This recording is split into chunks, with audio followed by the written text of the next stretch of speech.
Komið sæl. Herðu, ég var að heilsa upp á eldri borgara hérna á Gjábakka, Kópavogi. Bara svona í gegnum málin og það sem er að gerast í samfélaginu okkar. En það sem var nú aðalega svona sem að ég fannst ekki gott sem að koma þarna fram.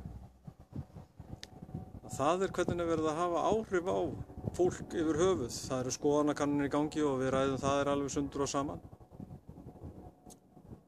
Það er það sem verið að innbrenda í fólki. Ef þið kjósið ekki eitthvað annað heldur en það sem að fjölmiðlarnir eru að halda á lofti, að þá er verið að sóa atkvæðum.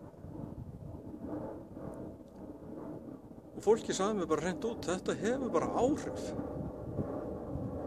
Það er bara í stórum stíl sem það hugsar á maður að vera að kjósa einhvern annan heldur en fjölmiðlarnir eru að segja að maður eigi að kjósa.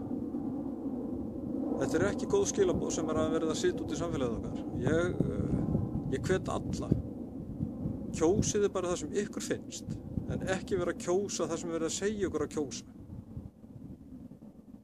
Við erum aldrei að fá neina breytingar hérna hjá okkur vegna þess að það er alltaf verið að segja okkur hvað við erum að kjósa. Við erum að sóa atkvæðin okkur ef við kjósum ekki þetta eða hitt.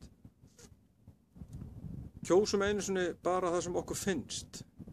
Hættum að láta áhrif á okkur. Breytum þessu samfélagi sem við hefum, í það samfélag sem við viljum hafa. Sé ykkur.